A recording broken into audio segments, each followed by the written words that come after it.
All right. Hello, everyone. Welcome back to my YouTube channel. This is episode 13. And today I have back on again my guest, Erick Ybarra. Erick, how are you doing today? I'm doing really well. Glad to be back on here for this third part. And I truly appreciate the first two rounds. So I have no reason to doubt this will be great. Yeah, definitely. I really appreciate that, Erick. And, this is Papal Supremacy at the Second Council of Nicaea in 787, part 3. I will provide the link in the description for the last two episodes that Erick and I had done together. And so, just a quick recap of the last episode we did. In the last episode, I asked Erick questions such as what is an act of an ecumenical council? What is an acta? What are the acts of the Second Council of Nicaea II in particular? Who was Pope Hadrian I? What was Pope Hadrian I's view of papal primacy? Is it the same doctrine as Vatican I in substance? And what are the letters of Pope Hadrian? Why did he write them? And lastly, what is the difference between the Greek and Latin text of Hadrian's letters? And is there any difference whatsoever? Does it matter? Et cetera, et cetera. So, welcome back again, Erick. It's a triple stack Ybarra attack. I'm trying. I'm trying with each episode we do to make something clever in terms of number and your name. So also. I don't know if I told you this, but I've also been working on a meme. I might put it in the this video. But Oh, yeah. you've heard of Elf on the Shelf. Now get ready for Ybarra and a tiara. So just have it like, Erick with like, Pius XII's papal tiara or something like that. So you gotta spice your hobbies up. Yeah. So, Erick, I actually am looking at my questions and notes from the last episode that we did. I had some leftover questions actually that I had meant to get to, but we ran out of time. So I just wanted to ask you for the first question. Let's talk about the Orthodox perspective here. In the last episode, we talked a lot about the high papal primacy of Hadrian I. And so from your own reading and your own study, how have Orthodox scholars and academics and theologians or other just lay people who are intelligent and well-read, how have they read Hadrian's statements on the Roman primacy? If it says what you claim in your article, how do they counter or reinterpret or situate Hadrian's letter within an Orthodox light interpretation, and so on and so forth? Yeah, that's a good question. Well, I mean, the first one that comes to mind is Father Lauren Kleenewerk. He is a priest in the U.S. He's, I think he's French by his ethnicity. I think the ecumenical patriarch Bartholomew even wrote a small blurb or an endorsement of his book, His Broken Body, which was a book written trying to look at the differences between the Orthodox and the Catholic Church. And he has a heavy contribution to ecclesiology. And in that book, as I document, I think somewhere either in my article or in my debate, I think with Father Patrick John Ramsey, and he says that the letters of Hadrian, and this is just a rough quote, but he says that this is the highest point of acceptance on the part of the Greeks of the papal theory. So you have Orthodox scholars like him, and then you've got Father Alexander Schmemann, who recognized that, especially with the acceptance of the formula of Hormisdas, that was basically the Greek Church accepting the papal claims. But he, of course, he would say that internally they didn't. It was just something, it was just some formality um, to get some other better good that they wanted. That it was a means to a better end. Um, so you have that. Of course, they would not say that the Greek Church accepted the papacy. Like I said, what they would say is that it's clear that the Pope meant that he had divine authority over all the churches, but they may have reinterpreted that to mean something less than what Hadrian meant by it, or they accepted it externally, but internally they knew it was just it's just imagination, and there's a certain amount of imagination that that Byzantine literature has room for, because when the Byzantines wrote, they had a tendency, especially in long letters and prefaces to letters and postscripts, doxologies, all kinds of things. They had a tendency to speak in grandiose terms. So they would refer to the emperor as, as the new David. Well, that's messianic language. God has given you the empire, and there's even places where they apply Matthew 16 to the empire. So Constantinople, has a share in the indefectibility of the church. Well, did they literally mean that, or were they just sort of testing the amount of space that the Byzantine hyperbole can go? And so sometimes they'll say, well, that's, maybe the Greeks accepted Hadrian's letters, but they kind of just sort of put it under that umbrella of just hyperbolic praise. Hadrian's talking about himself for now, so it's not like they're writing to Hadrian. So they're accepting letters written by Hadrian. So I doubt that they would think Hadrian's praising himself. That would be impious. So there's a number of ways to get around this. So some of the Anglican and Protestant scholars they would argue that the Greeks clearly didn't accept the papacy, and so they would probably prefer the theory that Hadrian's letter, his first letter, was somehow manhandled and subtracted at the second session itself, so that it didn't have the papal characteristics that Hadrian put in. Of course, we went over the absurdity of that argument in the first couple of shows, because there's so much of the same content left in the second letter, that was read just afterwards. So it doesn't seem like that is a good explanation. But I think the best explanation is that the Greeks at the council, there was some who did, some who didn't, some who were against it. And they all had their rationalizations for why it should be allowed in the minutes, into the Acts of the Council. I don't believe everyone internally believed that, especially Empress Irene. I don't think she did. So yeah, I mean, there is a way to rebut the Catholic choice of Hadrian as a piece of evidence to the pie. And if I were Orthodox or if I were Protestant, I would be pointing towards those elements of that context where it's clear that some of the bystanders were not on the same page with Hadrian, and I'll just say, hey, look, there's some wiggle room for variance on this issue. It doesn't have to be, oh my goodness, look at what Hadrian said about himself. That's it. I'm bowing down to Rome.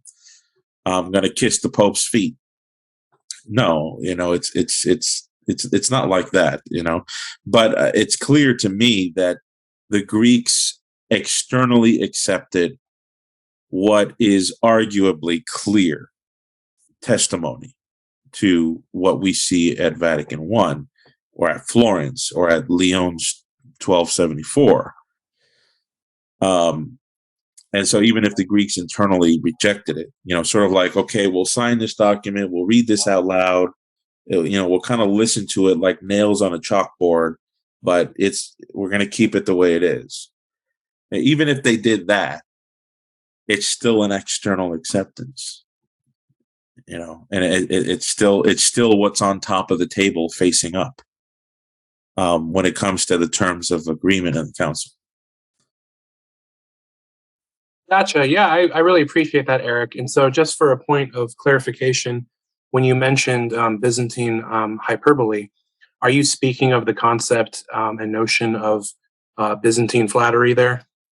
Yeah, absolutely. I think, popes used it about emperors. Emperors used it about popes. Bishops used it about popes. Councils used it about councils. They used it about the empire. They used it about saints, holy men. I mean, they call some Catholic apologists. They get so excited when they see that some of the Byzantines called Mary Panagia. Is it Panagia? That means all holy, I think. Yes, Panagia. Yeah, all holy. But then you see they use the same word about Saint Pope Leo the Great. So it's like, okay, is that now a statement about the Immaculate Conception of Leo? Well, obviously not. So yeah, that you have all kinds of flattery, Latin flattery. I mean, it was just a literary method. Letter writing was an art. The ancients, when they wrote a letter, it wasn't like today, like you write a letter and you can throw it away. It took time to get the material to write a letter. And so, the finished product meant something important and it was worthy of copying in many cases. So they made it an art, and so they would definitely dress up honorifics and people with, imaginative hyperbolic statements that are not literal. And everybody then knew it wasn't literal, But, I would argue as a Catholic that you can distinguish what's hyperbolic and what is plain. And because that's what would be the opposite of hyperbole, would be just normal and plain. And I think that there's a ton of clear lines dividing the plain evidence for papal claims and the hyperbolic papal claims, and they exist on both sides. Yeah, thank you. I really appreciate that distinction and emphasis. That segues perfectly into the next question that I have for you, Eric. And what I want to do real quickly too, as well, is share my screen here. So let me just go ahead and do that. Alrighty, so this is Eric's second article, response to objections concerning the papal claims of Pope Hadrian I at the Second Council of Nicaea, 787. We have the lovely icon here of Nicaea II. It's beautiful. So, Eric, you have listed, several objections that you received to your article here, just going over them briefly. But I'm just going to ask in question form the objection you've received that you list in your article here. We were talking about Byzantine flattery and Byzantine hyperbole. The objection reads as follows: Pope Hadrian was simply using empty honorifics that had no application in reality. Therefore, his letters contain nothing of semblance to the papal claims of Vatican I. And I know this is a little bit redundant because in the last two episodes we went through some of Hadrian's letter But I guess to sort of reword this or ask it in another way is, how does one distinguish between the substance of Byzantine flattery and hyperbole on the one hand, and then actual theological commitments and claims and beliefs? Because just to use an example here, and I'll go ahead and stop sharing my screen here. Just to use an example, you mentioned how in the East, Byzantine flattery and hyperbole was used of the emperor. Well, it's been documented very well, and you know this too, that Francis Dvornik in his work Byzantium and the Roman Primacy, I was looking at over my laptop there, he goes into great detail in that work and in other articles of his about how in the East, in Byzantium, there does develop an authentic Greek theology of the imperium, where the emperor is actually viewed as a sacrosanct, sacerdotal, priestly type of figure who is actually ordained by God, and is part of the reason why there is this development of emperor sainthood in the East. Empress Irene is a saint in the Orthodox and the Catholic Church too. But there is this mixture, it would seem, of sort of political Eastern Byzantine theology here, and same thing for emperors like Constantine the Great, and so on and so forth. So we have that from the Eastern tradition there, and then of course in the Western tradition we have folks like Pope Hadrian I, who is writing about his prerogatives that are based upon the Matthean text and the whole Latin theology that we unpacked in our second episode. So, on the one hand, many Catholics, and sorry, this is long-winded. I just got to give context. You're not long-winded at all. Please go on. Yeah, and so, just for more context, it seems that there have been many scholars and apologists, such as Fortescue, Chapman to some extent, although Chapman is more nuanced than Fortescue, I would argue, at least in my humble opinion. There are other older Catholic writers and scholars, and then, of course, popular today with different Catholic apologists, where there's critiques of Caesaropapism and critiques of a strong reaction against the Orthodox reaction of merely asserting that papal claims are hyperbolic and empty honorifics. And then it seems that the Western side in turn goes to the East and says, well, everything about the emperors is just Caesaropapism. So it seems to me that, yes, we can talk about hyperbole in a real substantial form, because there are some patriarchs that are called like the ruler of the universe or the cosmos. And, clearly I'm not denying that there is no such thing as hyperbole or this type of flattery, right? I wouldn't deny that at all. But at the same time, though, it just seems to me that there's a difficulty on both sides in recognizing the substantive difference of constituted theological principled beliefs that develop in the East and the West. And so I know that was a mouthful, but what are your thoughts on that? I would say you're spot on. The hyperbole is not resting on pure imagination. So the hyperbole is definitely trying to reflect a reality. So you have hyperbolic language about the Virgin Mary, for example, holier than the angels. That might be hyperbolic. But that doesn't mean that the amazing sinlessness of Mary is somehow fake. So there's hyperbolic language, but it's resting on top of a concrete reality. So, like you were saying about the imperial language, the the literary dress up of imperial scripts, that's resting on the reality of Greek Hellenistic kingship. The way that the ancients understood, especially in like the Greek Hellenism, is that the emperor is the God-appointed, caretaker of the realm. of the citizens. And so, to the degree that that the emperor or the Augustus is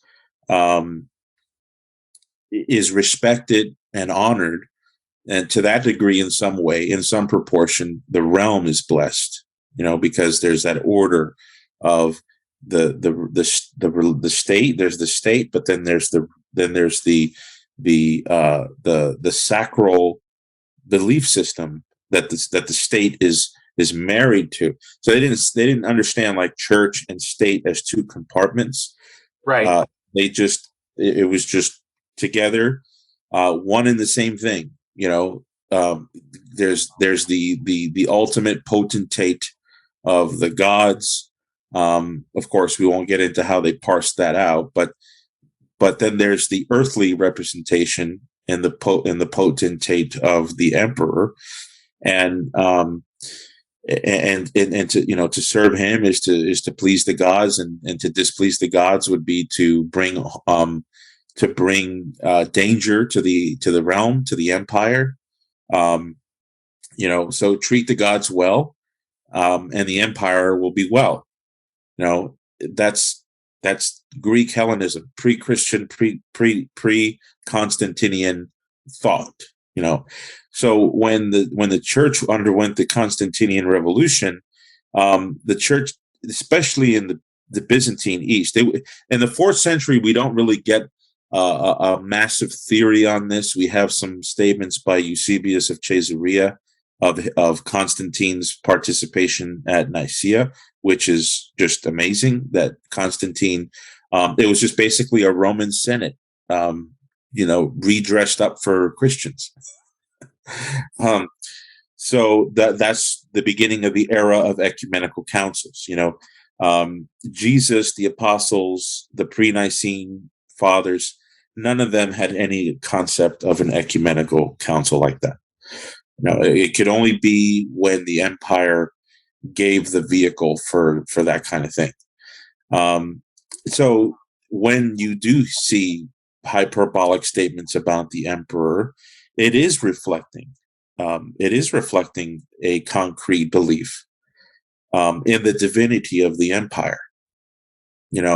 And this was so strong in the minds of the Byzantines that at the fall of Constantinople in 1453, under the Ottoman Turks, many of the faithful Byzantine Greek Orthodox abandoned their faith because they thought that the perpetuity of Constantinople was synonymous with the New Testament.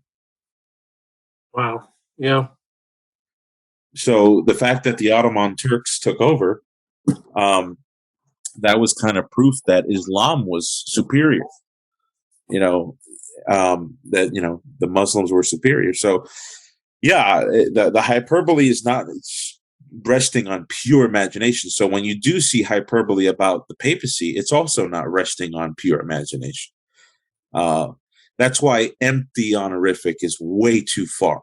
I mean, when we say empty honorific, like it's empty, I mean, that's now we're getting into deceit.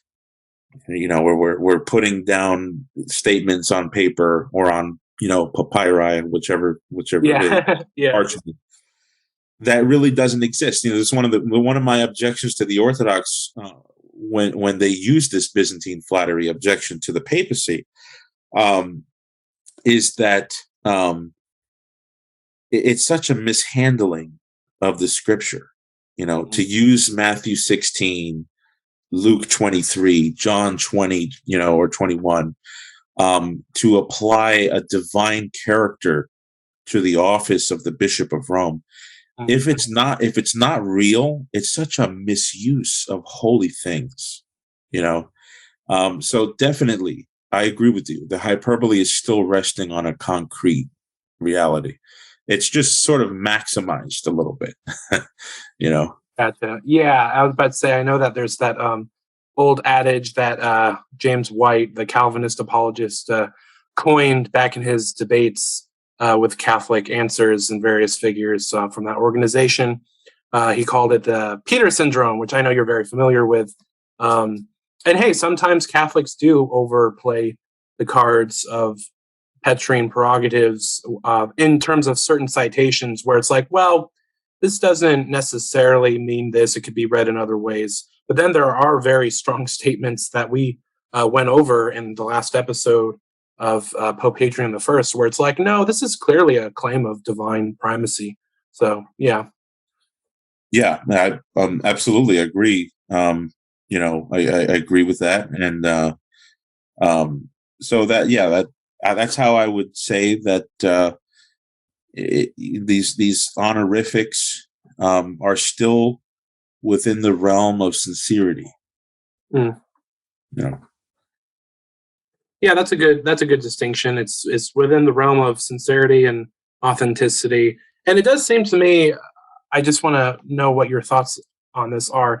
It seems to me that language such as empty honorifics, it implies it being, well, duh, empty but hollow, no substance, lacking substance. Think of like the difference. If you've ever baked bread or been at a bakery, the difference between a bowl full of batter for mixing to make the bread versus an empty bowl is significant, because the bowl filled with the mixing and the all the ingredients ready to go to make a dough is really heavy. And depending upon the size, of course, of the bread, and if it's like pizza dough or whatever, it can get really heavy. And so it seems like, it strikes me as this type of argument is way more polemical and less nuanced. Do you think that's a fair critique? Yeah, absolutely. I think that it's eye catching. Wow, your opponent really has that bad of a view. It's kind of, I'm trying to find the right word. It's just it's aggressive. It's really not. It's too much. It gets into Sesame Street. It's not really. We're veering away from reality. And you had asked, how to tell the difference between, Byzantine flattery, Byzantine hyperbole, and plain and plain and normal language. Well, the short answer to that would be, whenever a bishop or an imperial representative in the first millennium, whenever they wanted to get something done, and they had to appeal to a certain authority to get that done, it would be very difficult to sustain that they were appealing to something that they knew was fake. Right, yeah. Because if they wanted to get something really done, then that means that whatever they're appealing to as a vehicle to get that done is also real. Mm-hmm.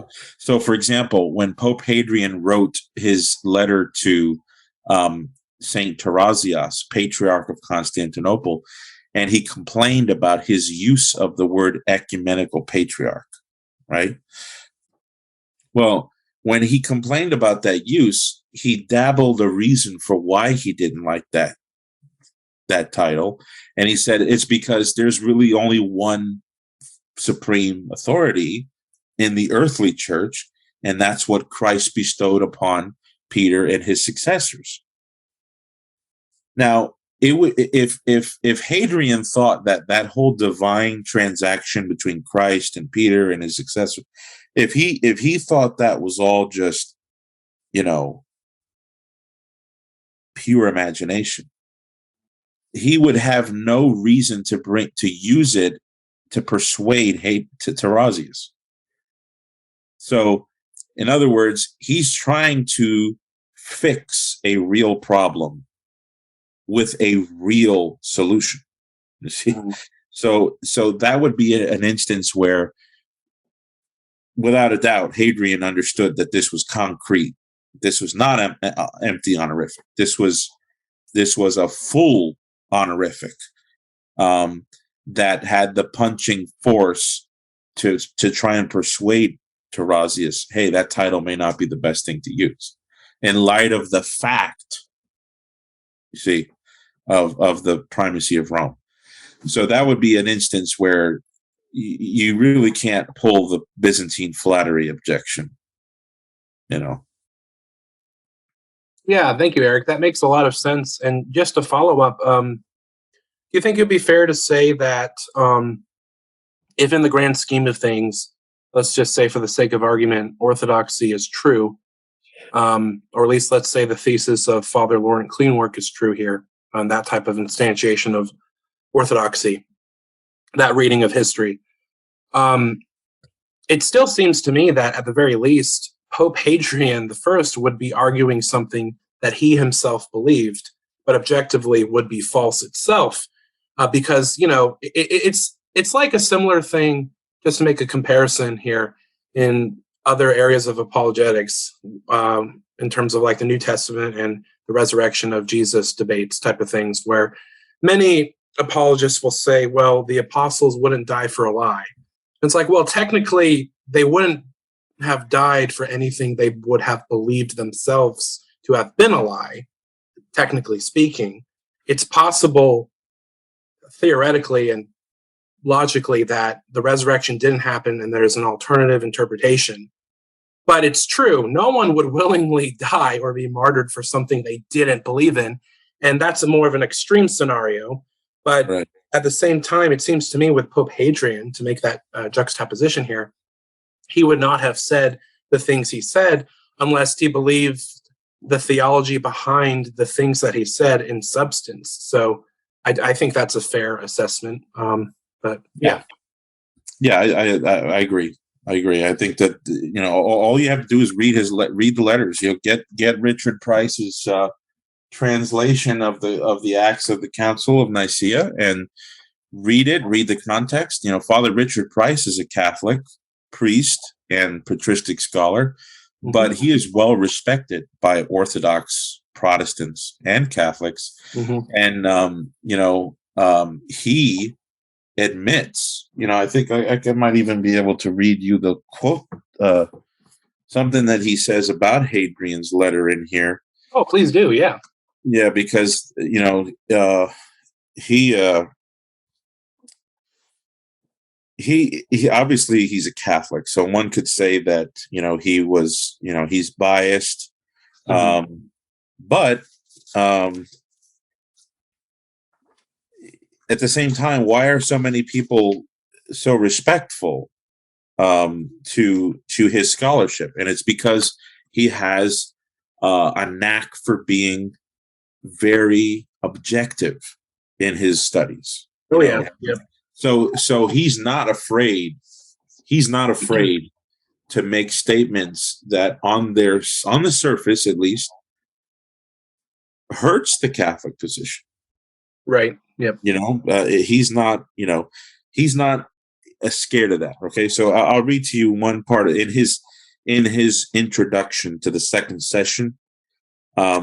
This is what he says. He says, Hadrian's prime concern, however, appears to lie elsewhere in his exploitation of the opportunity to press the emperors to accept the unique authority of the Roman See. For the true faith is that of St. Peter and is preserved in the teaching of his successors, the popes, to whom St. Peter bequeathed the fullness of his authority. So, Father Price doesn't take Hadrian to be speaking with empty honorifics. He thinks Hadrian meant business, and I think that most scholars admit that. I've never heard anybody say that Hadrian intended this to be Byzantine dress or some sort of Latin Roman hyperbole, something like that. Right, that's a good point, because it's never a matter of from an Orthodox perspective that I've seen in the most nuanced instantiations of them. It's never been a matter of intention or even substance of theology necessarily, but how the Orthodox could assimilate and interpret and situate the statements made by Rome, even if very high and papal, to Orthodox conciliarism and to conciliaristic theology, or to pentarchic models of ecclesiology. It seems to me that people like John Ramsey or Father Monk Patrick, who I'm going to have on the show in January, I still need to read finish his book. I'm sorry, Father. I'm doing my best. Just a lot of stuff been coming up. We've been Facebooking about it, so I really do look forward to having him on. But yeah, so it seems like, and even in passing and reading, I forget the page number, but this could be another whole series we could do. But in Vigenopoulos, he just in passing, he cites the instance of Agatho and Hormisdas, and he talks about making the locale or the locus of authority not residing in the Bishop of Rome as the Bishop of Rome, even though the Bishop of Rome had his theology of primacy, but that for the Orthodox, and reading it through sort of Zizulis's lens, that primacy and authority resides in the orthodoxy of the doctrines espoused. So it's more about the content being espoused than the person saying it. And there's some truth to that, but again, that's going to bump heads with Hadrian and what you just read from Dr. Price there. So those are just some thoughts that I've had on that. I don't know if you have anything to add to that, or yeah. Yeah, I mean, the context is not people questioning the status of Rome. Mm-hmm. So that's obviously not going to be the focal point of the writings. You know, it's going to be about the icons. It's going to be about Christology. It's going to be about, theology. But that just, to me, that just means that speaks more to the issue of the authority of the papal office and the authority of the council and the authority of the bishops, because they come up in times when it's really not really necessary to bring them up. So it would take a context where papal authority was being questioned for that to be the focal point of the discussion. So pointing out that, well, in the preface they say this, they say that, they say another thing. Right.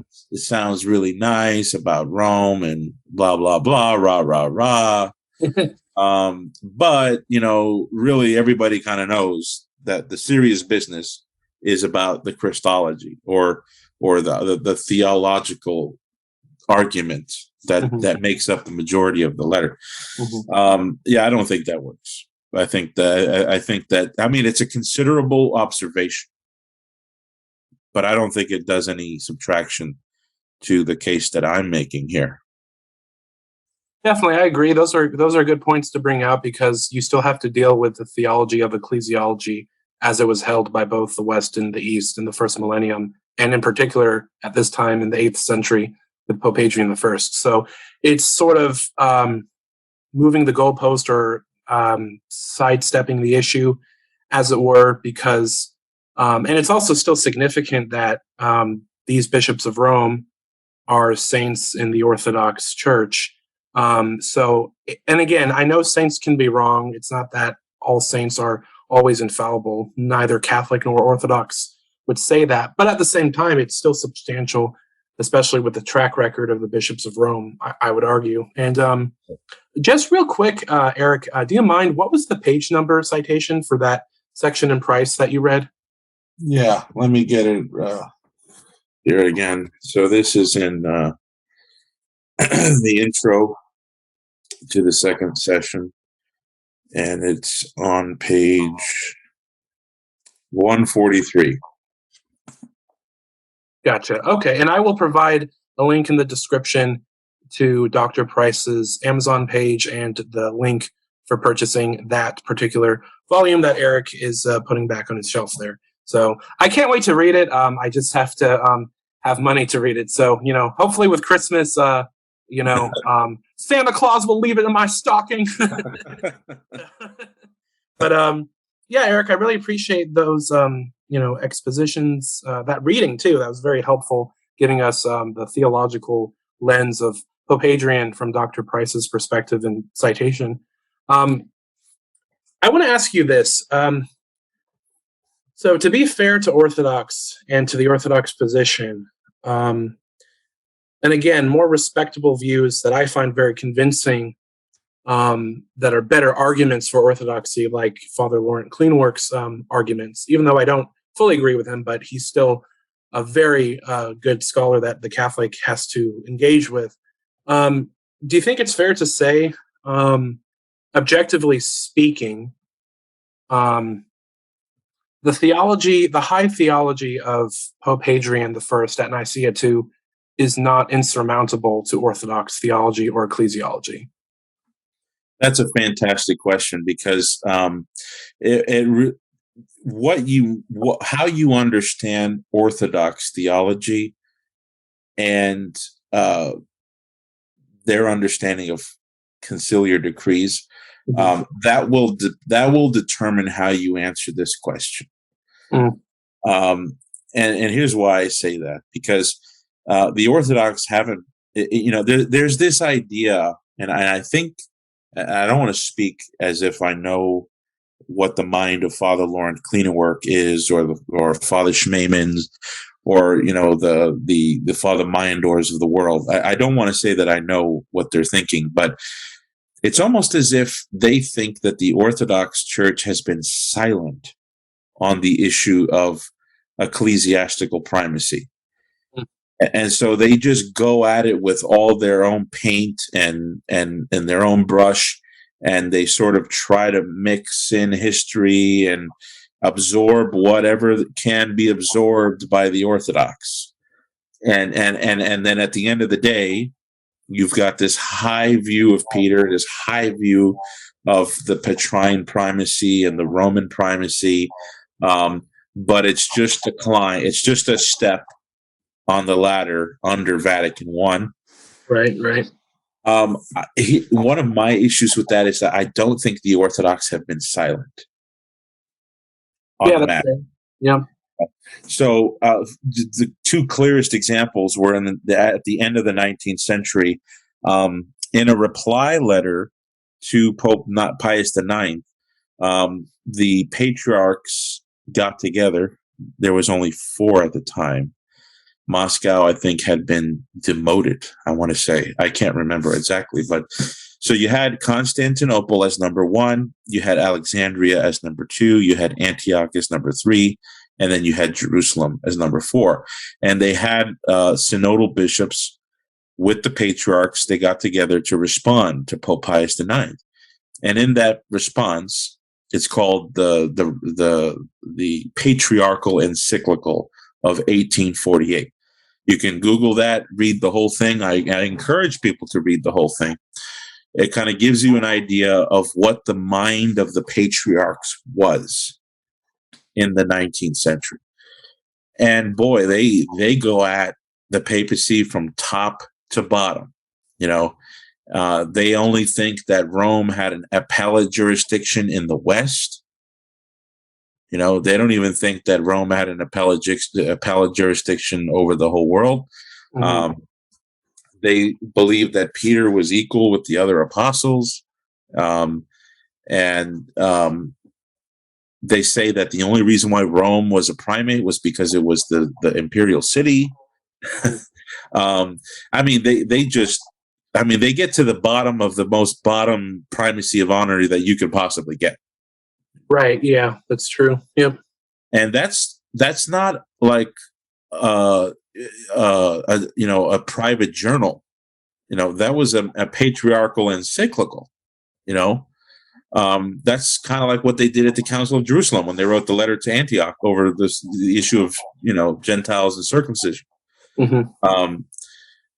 Then there was another response from Constantinople in 1895. Which, and it was a response to Pope Leo XIII. I want to say, I might be wrong about that, but pretty sure it was Leo XIII. And in that reply, It's not all the patriarchs, but it's the Patriarch of Constantinople, and I think he had several bishops with him. And I think it was accepted by the church. I mean, these two encyclicals were widely distributed and widely accepted.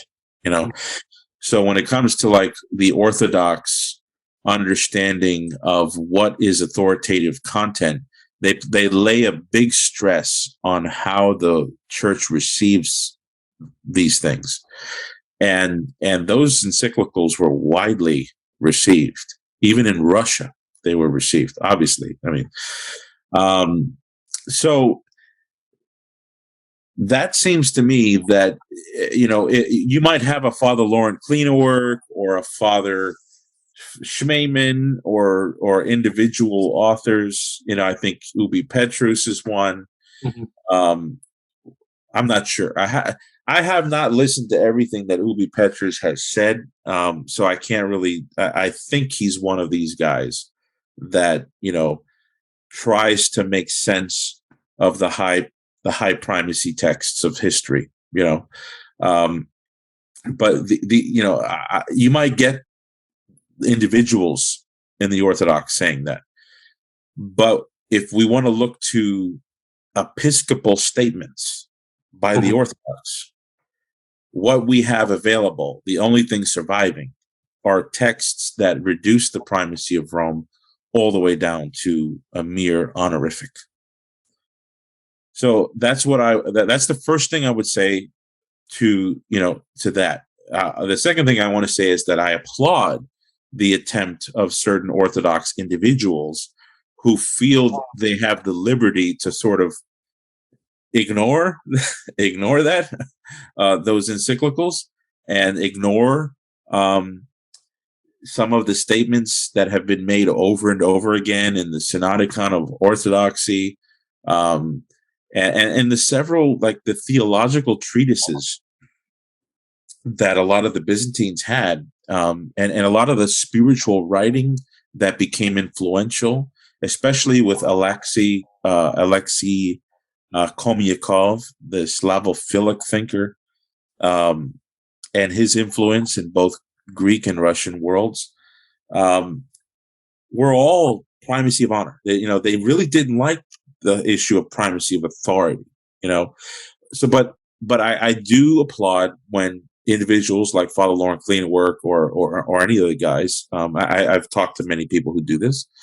They'll say, "Well, we can ignore that. We can ignore that. We can ignore all that."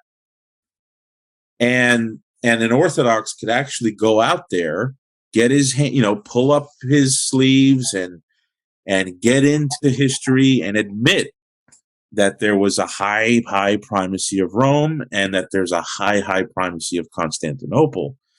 And to some extent, that's very historical. It's rooted in a lot of Byzantine thought prior to the schism and just shortly after the schism. So I applaud that.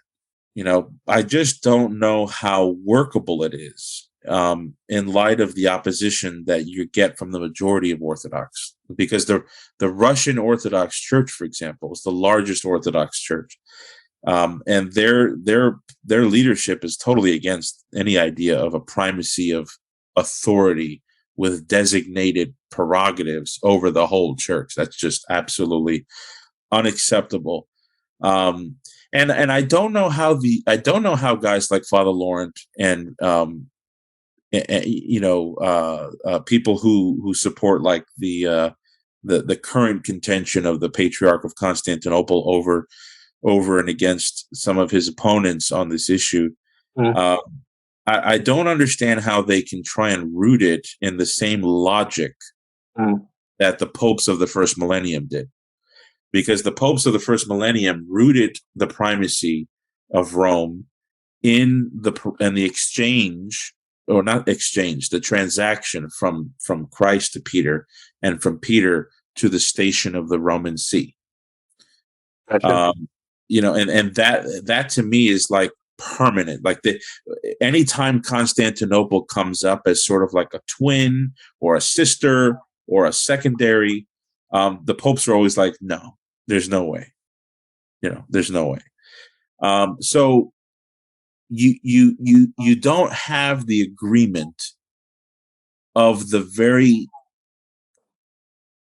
chief patriarch that you admit was the chief patriarch for the first 10 centuries. So the high papalist Orthodox today, who uphold Constantinople as the primate of the world, they don't do it on Petrine terms. They do it on imperial canonical terms, and that doesn't match first millennium Rome. Do you see what I'm saying? So you're on a different footing. You're on a different footing. So I would say that works against the high papalist Orthodox. And then the other thing that works against the high papalist Orthodox is that none of those views have been mainstream. I think I've already alluded to this. None of those views have been mainstream, and so you are in the minority, both vertically in the present and vertically across time. But I like it when they try, because it's at least they're trying to be honest. I just can't agree with their conclusions. Gotcha. Yeah, I really appreciate that, Eric, because, man, I would love to do a whole episode on the patriarchal letter response to Pius IX. And the other response later on in the 19th century was the reply to Satis Cognitum. Is that right? Yes, Satis Cognitum, yeah. Yeah, of Leo the 13th. And yeah, so it's true, and it's important to realize and emphasize that, just as a matter of, fact, not polemic at all, that the majority view, as you've said, in orthodoxy, in Orthodox ecclesiology, has been this sort of minimal primacy of honor type of theology. And, without going into it too much, because this could also be another whole series of going over Vigenopoulos, because Vigenopoulos, his project is, he is situating himself within the context of the Orthodox tradition historically considered. So he's making a sort of the argument that you've alluded to here, that his view of Zizioulas and Meyendorff are in the canons and hymnography and all this various things within Orthodox history, but that theologies of primacy of honor instantiated in the patriarchal letters miss the mark on important things. And so what Vigenopoulos' project is he calls it in his book the critique of the critique. So he takes the Greek Orthodox perspectives and the Russian Orthodox and Slavic traditions that maintain a very basic primacy of honor, and he says, no, you guys are wrong. What you need to be, for the Slavic and Russian Orthodox, you need to follow Schmemann and Meyendorff. And for the Greeks, you need to follow Zizioulas.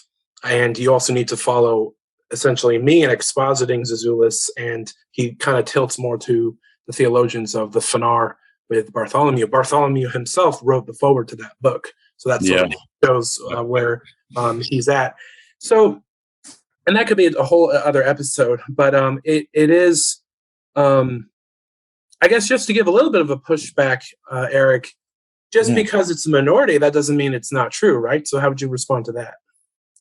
Yeah, no, that's in a natural or neutral, and what am I looking for? In a neutral vantage angle, I don't know. You understand what I'm saying? From a neutral point of view, yes, minorities don't necessarily mean they're wrong. But when it comes to, just to quote the Orthodox themselves, when they pray blessed is the blessed is the kingdom of the Father and of the Son and of the Holy Spirit. Then it goes on and on. The Holy Spirit who filleth all things, that fills everything. So size matters in the Orthodox, because the Holy Spirit fills all things. And so over time and within the instant, what is the majority does carry weight, because it's the majority, and the majority is going to reflect the indwelling of the Holy Spirit, and the minority is going to be just ipso facto, questioned. It may prove itself over time, but then what does that say then? Like let's say that the Orthodox have a pan-Orthodox synod, and all the patriarchs agree with Vigenopoulos and Zizulis on this issue of the real prerogative universality of the Patriarch of Constantinople, based on the canons and based on the divine institution of primacy in the church and all that. What does that then say about the Orthodox ethos and phronema for the last 1,000 years? Mm-hmm. I mean, it's a big correction. I mean, it's not just a small correction; it's a massive one. Yeah, definitely. I mean, if you look to the canonists like oh boy, I haven't read this. I haven't read him in a while.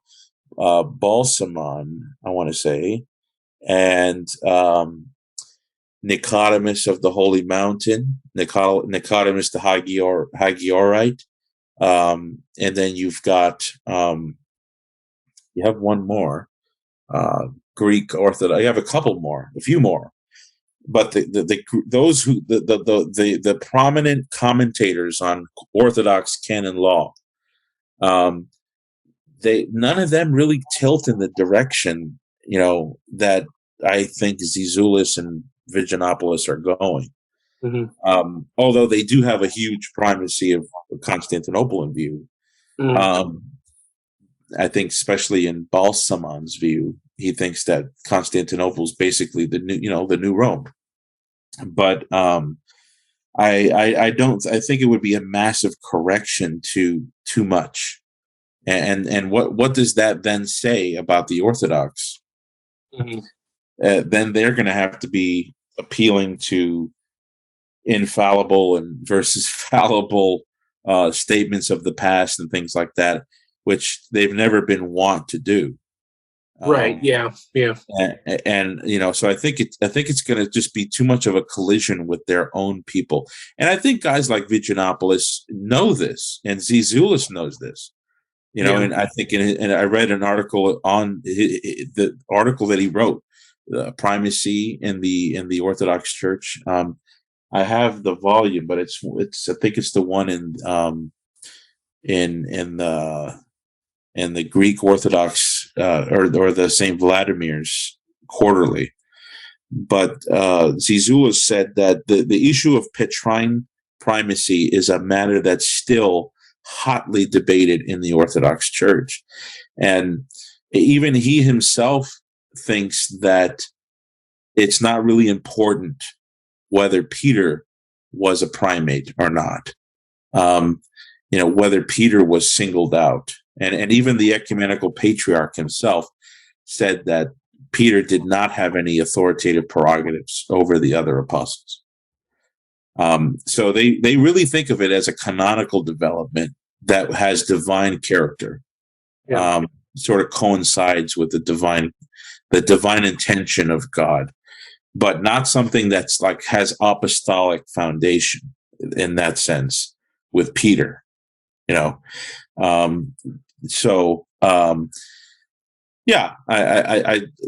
think there's some things to say in response to the pushback, and that's in a nutshell is that the minority is a very small minority. It's not even a verging on going into a significant portion of the church. It's a very, very small view.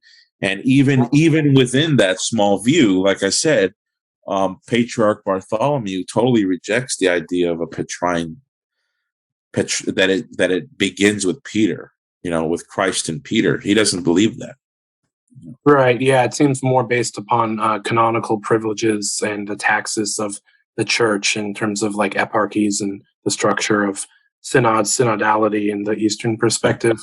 Yeah. So Apostolic Canon 34, mhm. and the Canon of the Apostles, I think 9, or the Council of Antioch, Canon 9. Yeah, that there's a head in every local region, and that everyone has to abide by.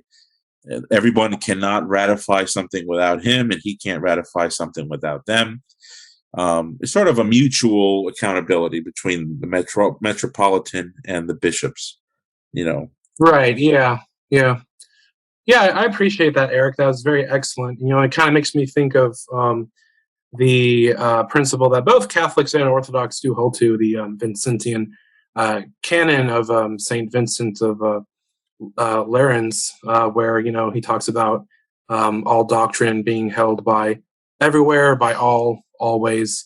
And so it seems that principle applying to Orthodoxy would sort of make the primacy of honor type of view the winner, basically. Yeah, it's the predominant view, especially given the last ecclesial statement on primacy being those encyclicals that I cited. I love this conversation. I didn't mean for us to go into the depth and all of this, but it's great. This is still great, good stuff. I really appreciate it. And I know the listeners will appreciate this as well. So, my next question for you, Eric, is, let me pull it up here. So we already talked about papal supremacy at Nicaea II in the last video that we did together. But I want to ask you, and maybe this is too redundant, but here I go. You talked about Hadrian holding to, in substance, the Vatican I view of papal authority. So I would ask you this question, and maybe it's synonymous and can be as brief or descriptive, but what is papal infallibility in this context at Nicaea II? At this point in the late 8th century, the high 8th century, since the title of your article is a question that seeks an answer. And the question that you raise is, did the Greek text reject papal supremacy and infallibility? By implication, and then also by what you talked about in the last episode, your article is the answer to that question. And do you believe then that the Greek text affirmed and taught papal infallibility, and why? Yeah, so I think we went over that in the first video, where the Greek text that survives. I don't believe it's the text that was read at the council, but even if it was, it just helps. It doesn't hurt.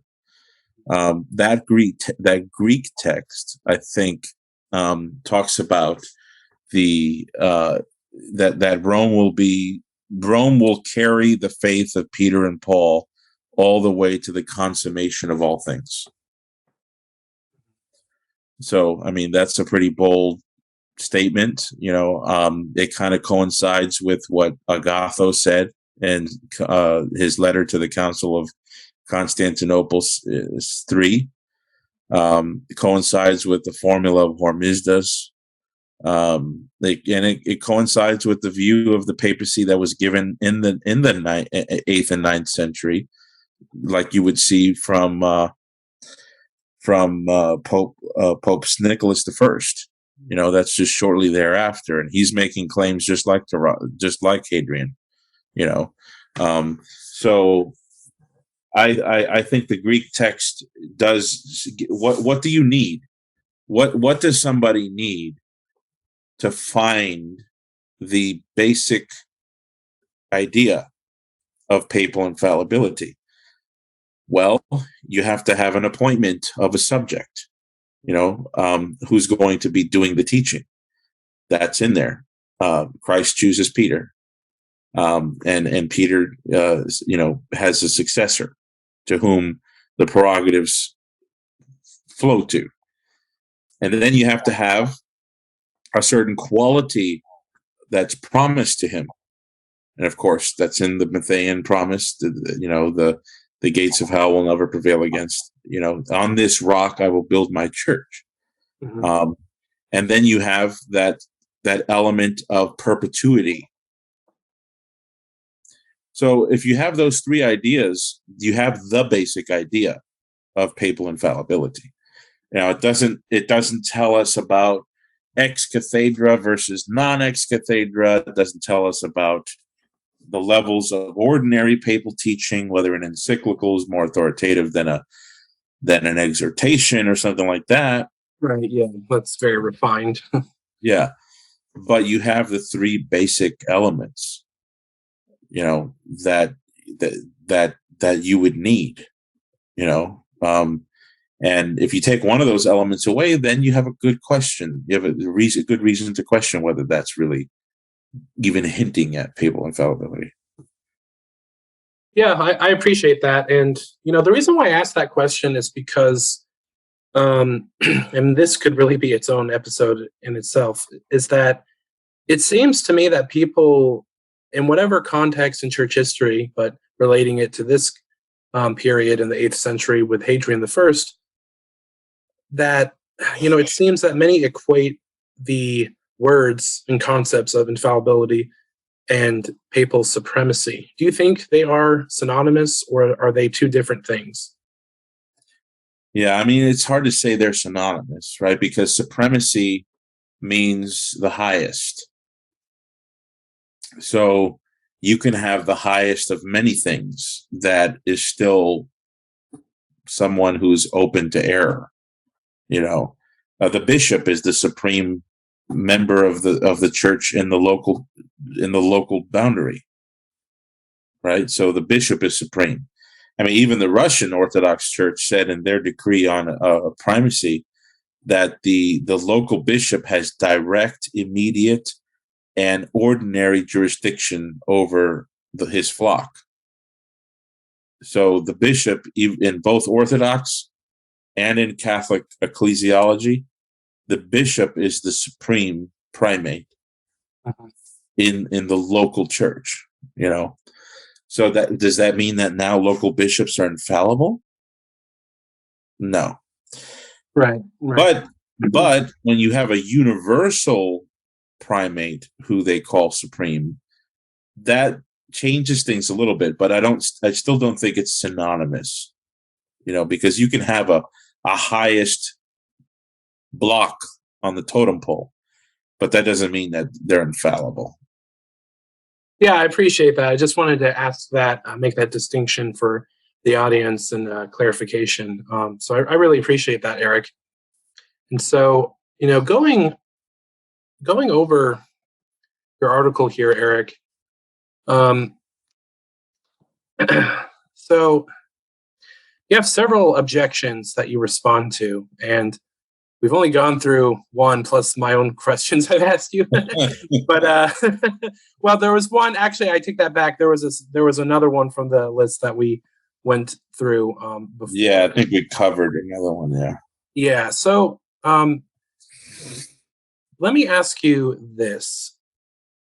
This is the second objection in your article, that Charlemagne and the Libri Carolinae, the books of Charles or Charlemagne, both which contain glowing honorific descriptions of the Apostolic See of Rome, rejected the Second Council of Nicaea and Pope Hadrian's theological defense of icon veneration. This shows that glowing praise of the authority of the Apostolic See is an empty honorific that lacks any application towards real decision-making. Now, I know you touched upon this a lot in many ways, but because of my OCD, I'm going to ask you again. That's fine. Yeah, I think that this was a point that Craig Trulia brought up in his debate with Dr. James Lakutis. put in a nutshell, Hadrian writes this massive letters defending the veneration of icons. And when it falls into the lap of Charlemagne and his theologians, they disagree. I mean, that would be an instance of, these are authoritative letters. That would be another instance of one section of the Western Church that thought a pope was in error. So that's, the language that they use, however, I don't think is empty honorifics, because they were using Rome as the standard still. Even in the Libri Carolini, they were still using Rome as the standard. They just believed that contemporary Rome was discordant with historic Rome. So their understanding of the indispensability of Rome had a more historical character than it did active and present. It was obvious they thought Hadrian was going against his predecessors. Hadrian was going against the infallible Rome. So Charlemagne, or whoever wrote the book, the Caroline books, it was traditionally thought to be Alcuin of York. But I had somebody reach out to me to tell me that scholarship has sort of updated on that, and they think it's Theodulf of Orleans. I believe Theodulf of Orleans. And so whoever wrote that, they still said quite plainly, not in the context of honorific, they were telling Hadrian that that every doctrine has to be checked and ratified by Rome, and so they appeal to the fact that Rome never really supported this idea of the worship of icons. And that's, they quoted Gregory the Great, I think. Gregory the Great said that paintings have a value to them. You look at these paintings and they have sort of like a didache. It's like a didache. It's got a teaching, a didaskalos. It's got this teaching function of teaching you the gospel. I think, yeah. But the Byzantines were going much farther than that in their theology of the icons. So Charlemagne and his court thought that Hadrian was going too far, and that we have to go back to the standard, which is the Roman practice of merely just honoring images, because this, the Franks had no issue with pictures and art and all that. They had an issue with this theology that the Byzantines were talking about. So I don't think it's empty honorific. They're still using concrete Rome as a standard. They just think that the present occupant was discordant with it. Yeah, I appreciate that. That's a really important emphasis, because it's often presented in a different light, as if the Franks were basically rebelling against the Pope. They didn't have any type of concept of papal authority, which wouldn't really have made sense considering the Western influence of the various bishops of Rome on the West at this point in history. Because, like, we already had St. Gregory the Great founding the Archbishopric of Canterbury, and St. Augustine there and his missionary endeavors into England and in Ireland, and then, of course, the various missionaries and the conversion of the Franks, and so on and so forth. So it would make sense that the bishops of Rome and their theology of primacy would drip down to all those in communion with them in the Western Patriarchate that existed at the time.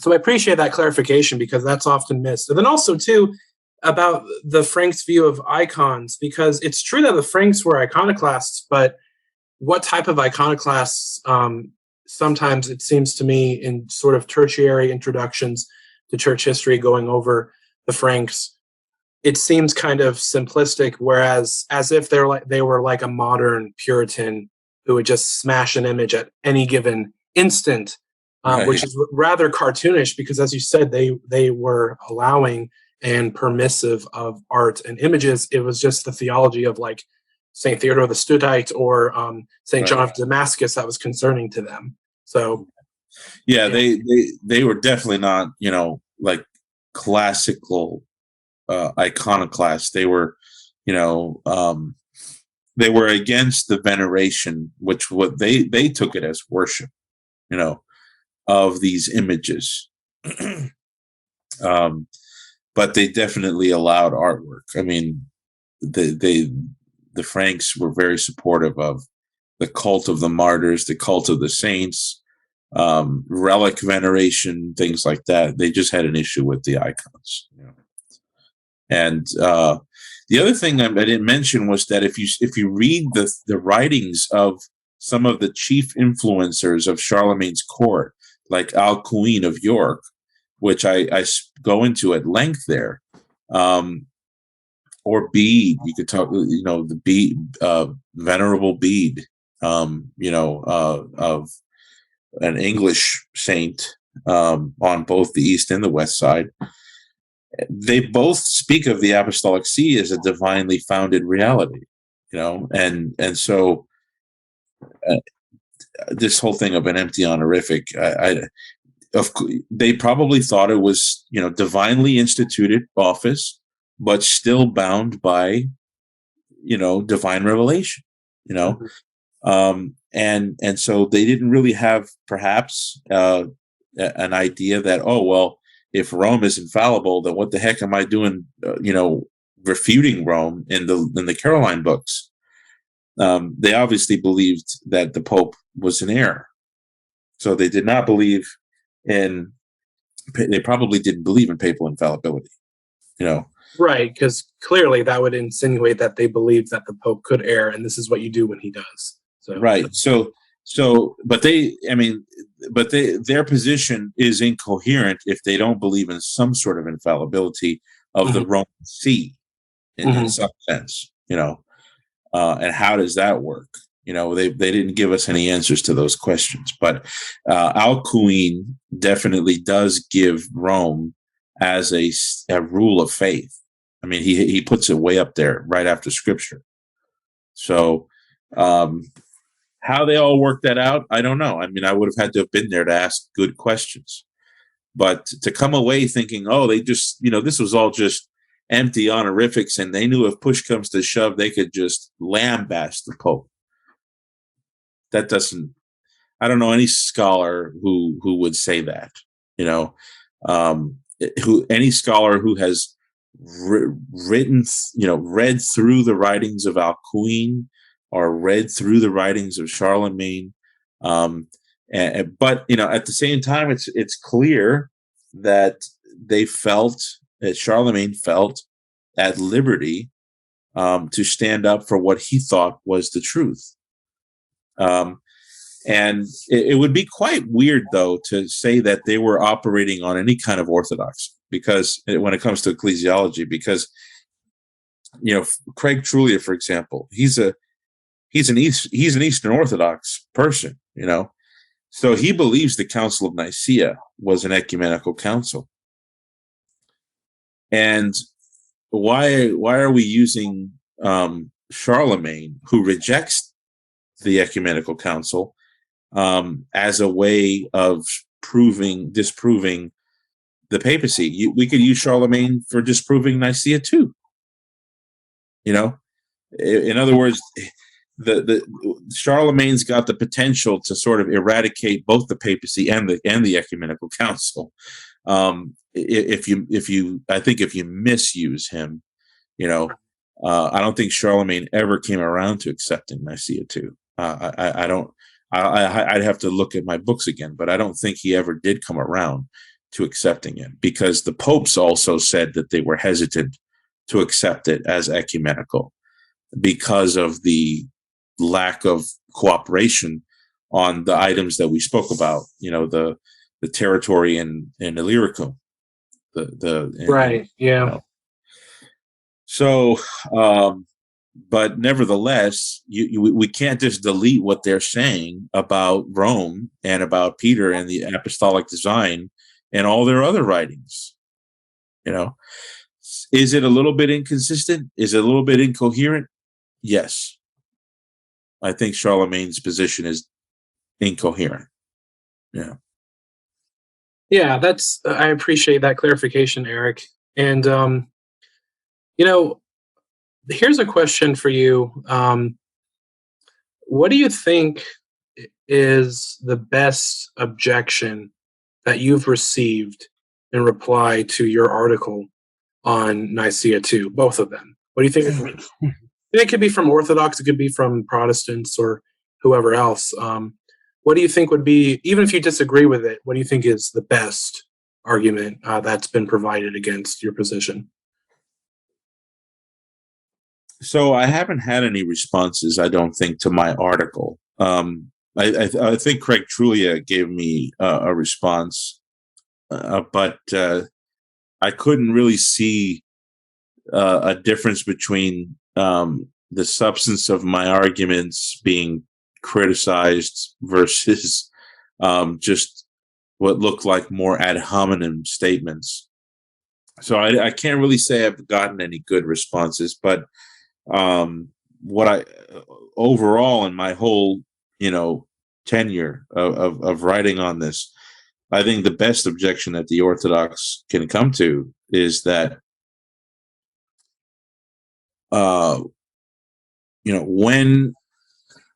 when the Pope went up to bat to make an authoritative decree, like in Hadrian's example, it was the kind of view of the papacy that many Orthodox have today. Is they basically believe that the Pope is like an extra page of scripture. That when he speaks, it's like adding pages to the Holy Bible. And how did the first millennium view the Bible? Oh, they venerated it. They never questioned it. There's unquestionable authority. Well, if the Pope is just extra pages of scripture, like Vatican I supposedly says, then we should also see unquestionable, instantaneous obedience all the time. Because we already have an example of what the early Christians did with something that they believed was infallible, the Bible. Right. Yeah. And they always yielded unquestionable submission to the Bible. So if the Pope was infallible, like the Bible, then there would have never been a single instance of resistance. But because there is resistance, ergo, there's no such thing as papal infallibility. And I think that's a good argument. I think it's a good argument. It's got some problems, which make it less convincing than it might seem to be at first. And that, of course, is that we don't think the Pope is extra pages to the Bible. Right. Yeah.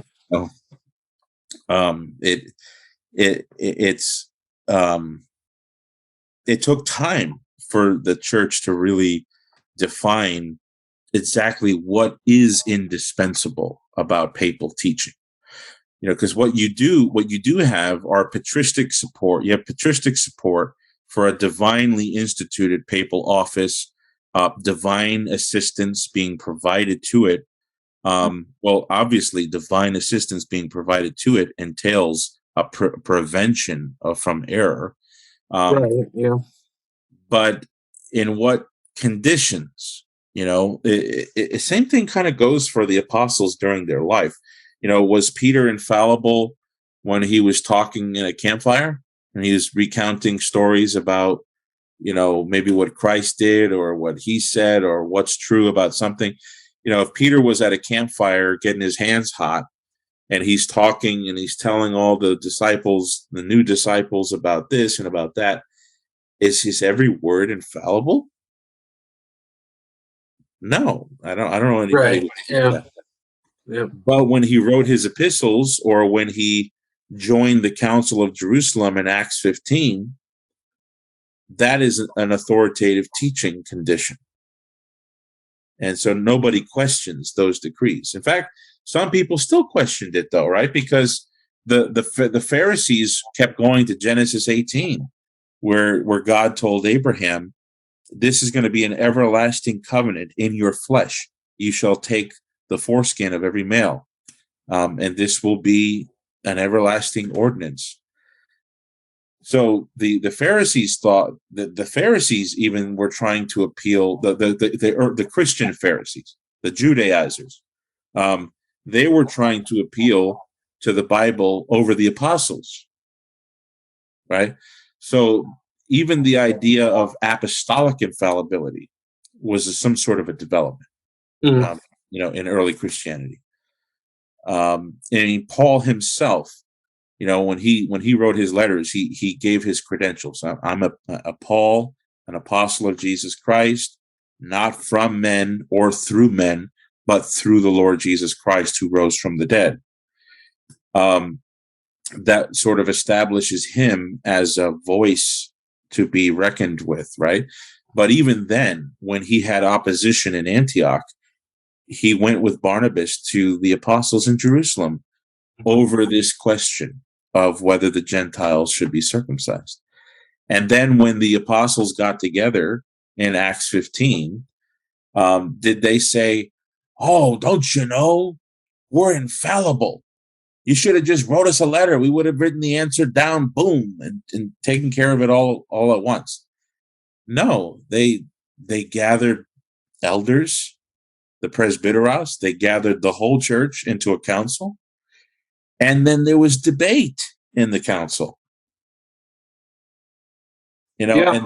And then Peter got up, spoke, James got up, spoke, and then it says in Acts 15 that when the apostles and the elders and the whole church agreed. Oh, does that mean now that the elders and the whole church are somehow equal with the apostles? No. Obviously everybody knew the apostles were in charge. Some people didn't think that, of course.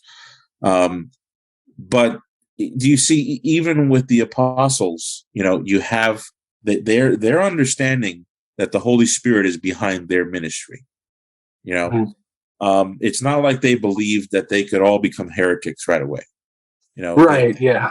They believed that what they were writing, what they were teaching, was the teaching of Christ infallibly. And the Gnostics are the ones that really capitalized on the fallibility of the apostles and the early sub-apostolic fathers. They had a rigorous teaching on the fallibility of the bishops of the church, and so that's why they were those who knew the secrets that were lost. But even the apostles who know that they have this infallible charism from the Holy Spirit, even them, they're not referring to themselves. They don't consult themselves. They get together with each other. They consult with the elders. They look to the scriptures. They look to the tradition of what they've been teaching, and then they come to a decision. So in the same way, the popes are not supposed to be self-referential. Just like the apostles, they're supposed to be submissive to the word of God, submissive to the scriptures, submissive to the tradition, submissive to the episcopal consensus, submissive to the council's decrees that exist hitherto.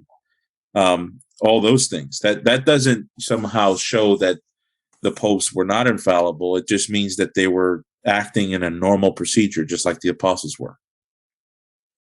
Yeah. Wow. That's really good, Eric. Yeah. I mean, because it just makes sense, because it's what we would expect to be true, or at least the Pope's view of their authority and prerogatives, especially in the letters that we went over in the last episode, where Hadrian is talking about the source and origin for his authority being from Christ, founding his see, and through Peter, his commissioning of St. Peter, and he's a successor of St. Peter. So that makes sense within that logic that you've exposited there. So I appreciate that, Eric. And so, I guess I'll end with this. There's many more questions that I didn't get to, but that's fine. That's what part 4 will be for. But so here's a closing question for you, Eric. Do you think, going back to Father Laurent Kleinwerk and his approach to Hadrian and the papacy in general, it seems to me that at a certain level, while I understand that people like Schmemann, Meindorf, Laurent Kleinwerk are doing this really sort of in a positive way, creative, artistic, scholarly, intellectual, creative ecclesiology here, because it is the more of the minority view that we talked about earlier within Orthodox ecclesiology. And so that's meant in nothing but a positive way. But at the same time, it seems that the Orthodox, such as Kleinwerk as a modern example, is reading Latin theology in light of Eastern theology, and that he's judging Western theology by the standards of Eastern theology. This is something I talked about in the first episode, where I really think in order to move forward for communion, both churches, I think, are going to have to not do that, basically, or at least take each other's theology as the other states it. And again, I say this in all charity and sincerity, having read Kleinwerk's book. I want to have him on and have an interview with him, and multiple series with him too. Be great, but and have lots of dialogue. But it still seems to me that this is what he's doing, even though he is very fair and nuanced and balanced as an Orthodox scholar who has my respect. So what do you think about that, basically? Yeah. It looks to me like Father Laurent is thinking that the Western fathers are on his side in some sense, at least up to Cyprian.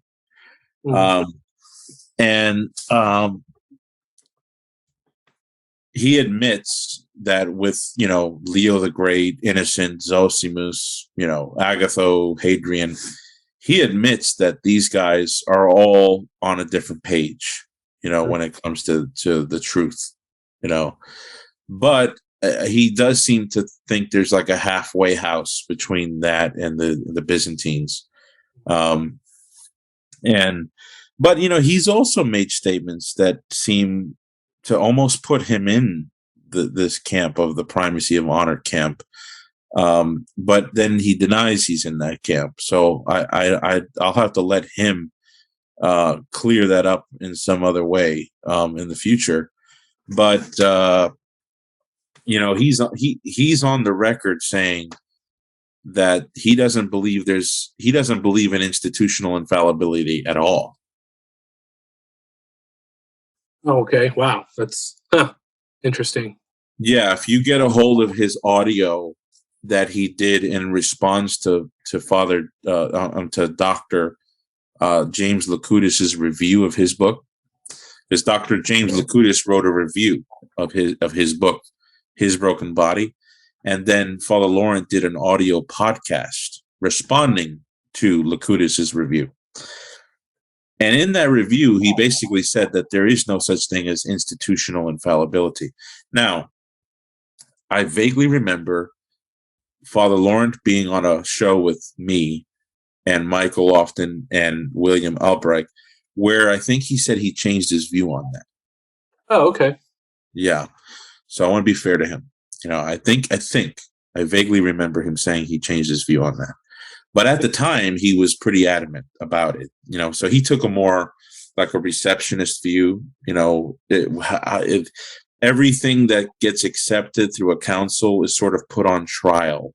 The trial of time and the trial of reception. Mm-hmm. And so that is like the final determiner, of what's true. But I still think that the halfway house solution is not the way to go. I think that the Latin West, that's one of the problems that the Orthodox are always going to have. The Orthodox that want to be high papalist, they're always going to have the problem of first millennium Rome having no support for their theory. And so what that means is that their theory still renders the primate of Christendom wrong for the first 10 centuries. Right. Yeah. And that's pretty significant. Yeah. I mean, they admit that he was the primate of the universal church, but they also believe that he fundamentally misunderstood his office that whole time. Yeah, that would have to be the conclusion. And I understand there's efforts to reinterpret some of the things that certain bishops of Rome said, but I don't think, at least where I stand now, I mean, I'm open to being corrected, but I don't think they're sufficient at the end of the day. But yeah, well, guys like Ubi Petrus, from what I've heard, he basically just recontextualizes all of the papal statements and papal testimony of the first millennium into a synodal organization.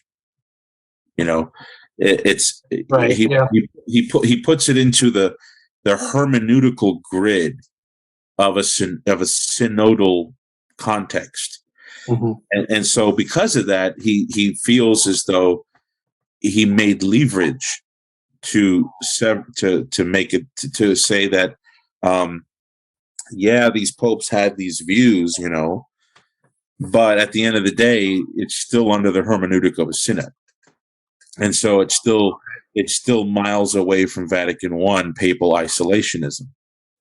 Yeah, right, and that's true. I acknowledge that, because it's just like I was talking about before with Meyendorff and Schmemann, the situation thing and the synodal hermeneutic, as you've expressed it, is key there, because that's how it's recontextualizing and sort of recapitulating and appropriating from the West and the Latin tradition to Orthodox theology and ecclesiology. So, which again is what you would, if Orthodoxy is true, then yeah, let's go for it. So it makes sense. Right.